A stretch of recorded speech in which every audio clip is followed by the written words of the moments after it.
오늘 하나님께서 주신 말씀은 민수기 15장입니다.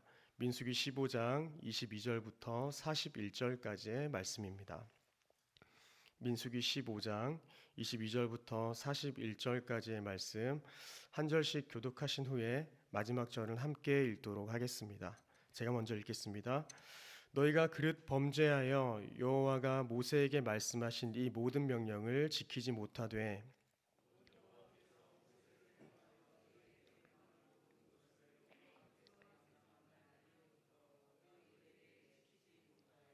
회중이 부지 중에 범죄하였거든 온 회중은 수송아지 한 마리를 여호와께 향기로운 화제로 드리고 두레대로 소제와 전제를 드리고 수념소 한 마리를 속죄제로 드릴 것이라.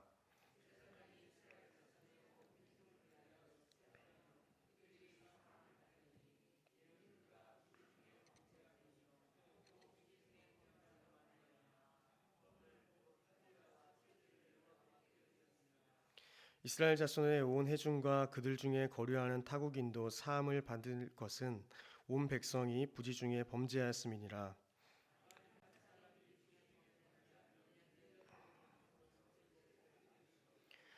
제사장은 그 부지 중에 범죄한 사람이 부지 중에 여호와 앞에 범죄한 죄를 위하여 속죄하여 그 죄를 속죄할지니 그리하면 사함을 얻으리라.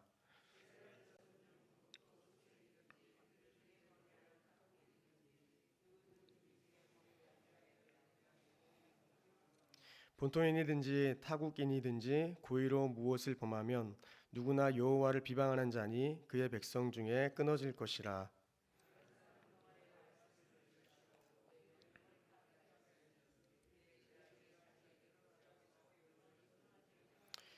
이스라엘 자손이 광야에 거류할 때에 안식일에 어떤 사람이 나무하는 것을 발견한지라.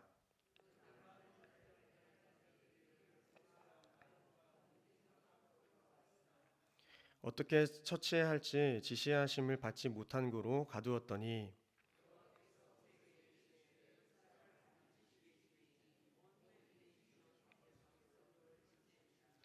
온 회중이 곧 그를 진영 밖으로 끌어내고 돌로 그를 쳐 죽여서 여호와께서 모세에게 명령하신 대로 하니라. 이스라엘 자손에게 명령하여 대대로 그들의 옷단 귀에 술을 만들고 청색끈을 그 귀에 술에 더하라.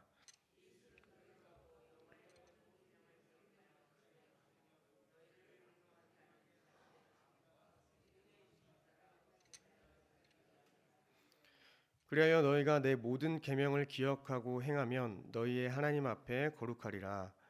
나는 여호와 너희 하나님이라. 나는 너희의 하나님이 되려고 너희를 애굽 땅에서 인도해 내었느니라. 나는 여호와 너희의 하나님이라. 아멘. 네, 오늘 민수기 23장 그리고 14장은 가데스 바네아에서의 실패와 심판 선언을 중심으로 내용을 다루었습니다. 14장은 이스라엘 백성이 가나안 땅으로 들어가지 못하고 심판받는 그 장면으로 끝이 났는데 오늘 본문은 가나안 땅에 거주할 때의 그 상황을 전제로 하면서 제사 제도에 대한 추가적인 규례로 볼 수 있습니다. 성도 여러분, 이 추가적인 규례를 주시는 이것은 어떤 것을 의미할까요? 그것은 하나님은 그들을 여전히 버리시지 않으셨다는 것을 잘 보여주고 있는 것입니다. 가데스 바네아에서의 반역에도 불구하고 본문은 언약의 신실을 이행하시는 그 하나님의 모습을 강조하고 있는 것입니다. 이스라엘 사람들 중에 20세가 넘은 사람들은 가나안 땅에 들어갈 수 없고 그리고 광야에서 죽게 될 것이라는 그 하나님의 심판은 이스라엘에게 청천벽력의 소식이었을 것입니다. 그러나 내가 주어 살게 할 땅, 너희는 그 땅에 들어가게 될 것이고 그리고 주님 그곳에서 필요한 것을 가르쳐 주시는 것입니다. 하나님이 율법을 주시는 것은 이스라엘이 여전히 하나님의 백성이라는 것을 잘 알려주는 것이죠. 이러한 배경 아래서 오늘은 여러 가지를 살펴볼 텐데요. 회중이 부지 중에 범죄하였을 때 어떻게 해야 하는지, 그리고 개인이 부지 중에 범죄하였을 때, 그리고 고의적인 범죄에 관해서 설명을 하고, 그리고 그 예로 안식일 규례를 들어서 설명하고 있습니다. 그리고 마지막 규정으로 백성들의 옷단 귀에 술을 만들고 청색끈을 그 귀의 술에 더하라는 명령으로 본문의 말씀이 끝맺고 있습니다. 먼저는 공동체가 모르고 저지른 죄입니다. 22절을 보시면 너희가 그릇 범죄하여라고 기록하고 있습니다. 이 말의 원뜻은 옆길로 빗나가다라는 뜻입니다. 그리고 취하여 비틀거리다, 알지 못하고 죄를 짓다라는 그러한 여러 가지 의미를 가지고 있습니다. 이는 이스라엘 백성들이 개인적으로나 집단적으로나 연약한 본성 때문에 실수로 범한 비고의적인 범죄 행위를 가리키고 있습니다. 그래서 새번역이라는 그 번역본에서는 너희가 실수하여라고 번역하고 있습니다. 그러니까 하나님은 이것을 인간의 의지가 반영된 범죄와 구별하시면서 그에 합당한 속죄제를 요구하시는 것입니다. 물론 하나님께서는 인간의 약함을 긍휼히 여기시지만 그 죄에 대해서는 냉철하게 물으십니다. 우리 23절에 보시면 너희에게 명령한 모든 것을 여호와께서 명령한 날 이후부터 너희 대대에 지키지 못하여. 이 말씀이 무슨 뜻이냐 하면 인간이 율법을 통해서는 결코 구원에 이를 수 없다는 것을 잘 보여줍니다. 그러면서 이 말씀을 통해서 이 율법 외에 인간을 의롭게 할 또 다른 한 법이 계시될 것이라는 그런 희망적인 가능성을 또한 시사하고 있기도 합니다. 실제로 그 구원의 계시는 후일에 예수 그리스도를 통하여서 이루어집니다. 인간의 연약함을 가장 잘 아시는 주님께서는 당신의 기쁘신 자비와 긍휼로 인간이 계속적으로 당신과 교제할 수 있도록 속죄의 길을 열어주신 것입니다. 여하튼 이렇게 회중이 부지 중에 범죄하거든 어떻게 하라고 명시합니까? 화제로, 소제로, 전제로 드리고 수점소 한 마리를 속죄제로 드려야 한다는 것입니다.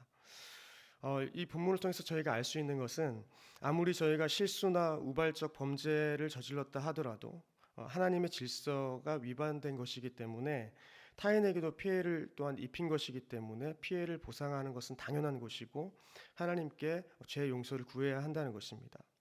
아무리 실수라도 하나님의 계명을 어기는 것은 죄라는 것입니다. 어쩔 수 없는 상황이라 할지라도 모두가 그럴 수 있을 것 같다라고 이해하는 상황이라 할지라도 죄가 정당화될 수 없다는 것을 잘 보여줍니다. 죄사함은 전적으로 하나님의 은혜이지만 인간의 회개를 전제하고 있습니다. 15절에 제사장이 이스라엘 자손의 온 회중을 위하여 속죄하면 그들이 사함을 받으리니 라고 기록합니다. 속죄에 해당하는 키페르라는 단어는 덮다, 감추다, 그리고 지워버리다 라는 의미를 가집니다. 주님은 우리의 죄를 덮으시고 감추시고 그리고 지워버리시는 분이심을 믿으시기를 바랍니다. 우리의 죄를 기억하지 않으십니다. 그래서 이사야의 말씀에 너희의 죄가 주홍 같을지라도 눈과 같이 희어질 것이요 진홍같이 붉을지라도 양털같이 희게 되리라 라고 기록하고 있습니다. 이러한 하나님의 속죄의 은총은 이 타국인 이방인도 포함되어 있다고 기록하고 있습니다. 그래서 죄를 지은 모든 인류는 하나님 앞에 나와서 그의 죄를 자복하기만 하면 혈통을 불문하고 사함을 얻을 수 있다는 것입니다. 모세는 금송아지를 만든 회중들의 죄를 가지고 주님께 이 죄를 사하여 달라고 속죄해 달라고 대신 아뢰기도 했었습니다. 그때 주님은 그들의 간구를 들으셨습니다. 이렇게 타인을 통해서 용서를 구하기도 하지만 우리의 입술로 우리의 마음을 드리는 죄 고백이 있어야 합니다. 다음은 개인이 모르고 저지른 죄에 대하여 다룹니다. 한 개인이 본의 아니게 실수로 죄를 저지를 경우에 일련된 암염소로 속죄제를 드려야 했습니다. 비교 본문인 레위기 4장을 보시면 개인의 우발적인 범죄의 속죄물로 암염소 대신 어린 양 암컷도 가능하다고 이렇게 되어 있습니다. 조금씩 바뀌고 있기도 합니다. 그리고는 다음 30절부터 개인이 의도적으로 저지른 죄에 대해서 등장합니다. 여기 30절에 보시면 중요한 단어가 있습니다. 고의로 무엇을 범하면 할 때 고의로라는 단어입니다. 이 베아드 라마는 손을 높은 손으로 또는 손을 높이 들어라는 뜻을 가지고 있습니다. 이것은 무엇을 말씀하겠습니까? 의지적이고 공개적으로 하나님의 뜻과 권위에 적극적으로 대항하는 그러한 행동을 가리키고 있습니다. 그러니까 하나님 앞에 교만한 태도로 나아가서는 안 된다는 것입니다. 그러니까 일부러 고의로 죄를 지은 사람은 주님을 모독하는 것이므로 백성 가운데서 쫓아내야 한다 이렇게 기록하고 있는 것이죠. 여기 본문에서는 백성 중에 끊어질 것이다 라고 기록합니다. 사실 성경에서는 부모의 권위를 모독한 자에게도 죽음이 돌아갔습니다. 하물며 하나님의 영광을 비방한 자라면 영원한 죽음을 면치 못할 것은 어찌 보면 당연해 보이기도 합니다. 예수님이 성령 해방죄를 용서받을 수 없다고 하신 것과 같은 것입니다. 성도 여러분, 하나님은 왜 속죄 규례를 저희에게 주셨을까요? 우리 스스로가 그 죄를 해결할 수 없음을 잘 보여주는 것 아니겠습니까? 하나님의 진노를 피할 수 있는 사람은 아무도 없습니다. 그래서 하나님은 인류의 죄의 문제를 해결하기 위해서 예수 그리스도를 저에게 보내주셨습니다. 그러니 우리는 그리스도의 피값으로만 죄의 문제를 해결받을 수 있고 구원의 문제도 해결받을 수 있습니다. 다음 32절부터 36절까지는 안식일 규례를 다루고 있습니다. 하나님께서는 의도적으로 죄를 범하는 자는 결단코 용서받지 못하리라고 경고하셨습니다. 그러한 경고 뒤에 본문은 의도적으로 범죄의 결과가 어떠한지를 구체적인 예를 통해서 설명하고 있습니다. 그것이 안식일 규례인 것이죠. 여러분, 안식일은 창세 때부터 제정된 제도였습니다. 이스라엘 백성들 중에서 안식일의 노동 금지 규례에 관하여서 그것을 모르는 사람은 아무도 없었을 것입니다. 따라서 안식일 날 나무를 한다는 것은 의도적으로 규례를 무시하는 행동이었을 것입니다. 그 예를 지금 보여주고 있는 것입니다.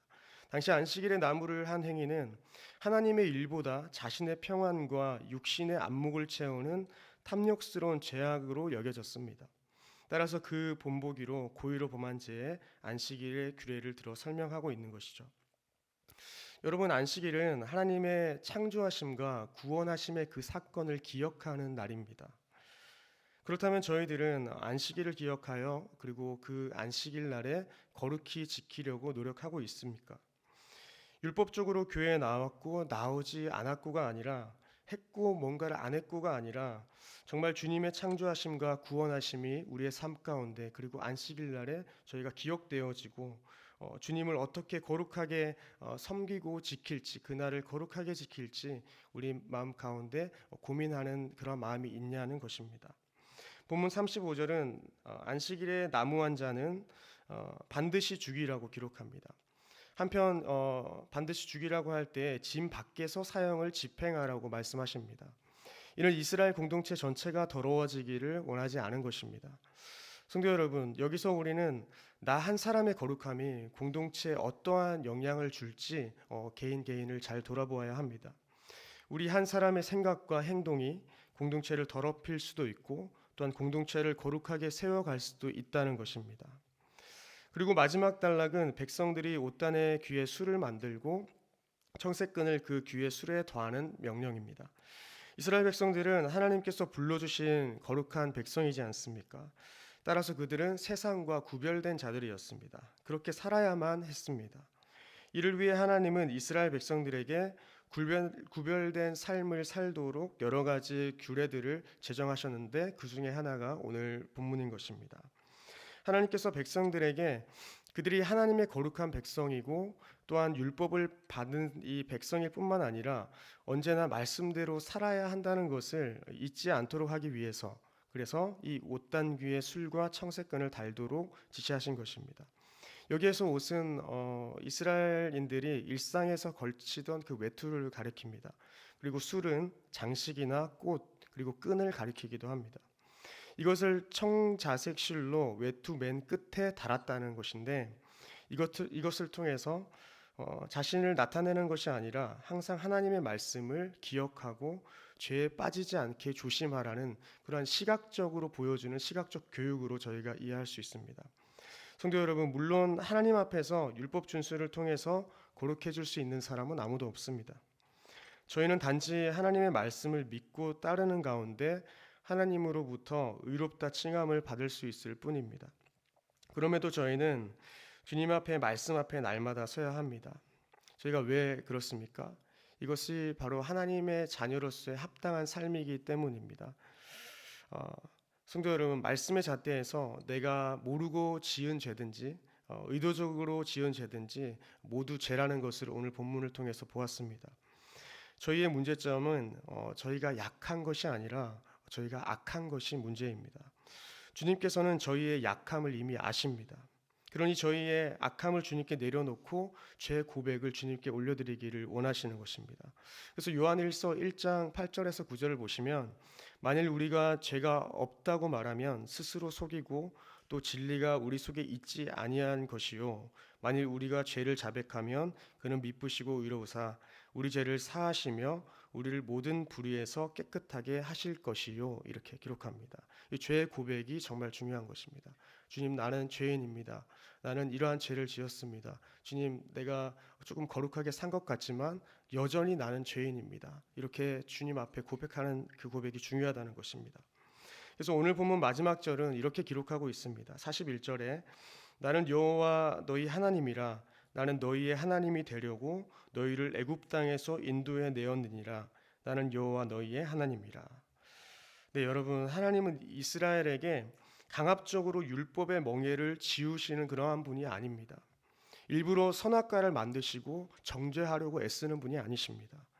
주님은 당시의 이스라엘과 지금 우리 모두의 구원자이시고 인도자로서 그들의 진정한 유익을 위해서 율법을 주신 것입니다. 버리지 않기 위해서 생명의 말씀을 들려주시고 거룩에 관한 부담감 또한 저희에게 허락하시는 것입니다. 이런 사랑의 하나님께서 우리에게 뭐라고 말씀하십니까? 레위기에 보면 내가 거룩하니 너희도 거룩하라고 이야기하십니다. 주님께서는 우리에게 고통을 안겨주시려고 거룩한 삶을 또한 요구하는 것이 아니라는 것을 기억하시기 바랍니다. 그래서 오늘 하루 주님과 동행하시면서 우리의 삶이 무너지는 상황 가운데 있을지라도 그 거룩을 지켜나가는 저희들 되기를 소망합니다. 공동체의 죄악과 나의 죄악을 회개하는 삶, 안식일을 지키는 일, 옷단귀에 술을 달아서 구별된 표를 보이고 거룩하게 살아가는 것, 이 모든 것이 우리에게 짐이 되지 않기를 소망합니다. 오늘 우리에게 주어진 이 정결법이 예수 그리스도 앞에 날마다 나아가는 것인 줄을 믿고 말씀 앞에 서서 저희 모든 삶이 진리의 등대가 되어 빛으로 세상 가운데 살아가는 저희 되기를 소망합니다. 기도하겠습니다.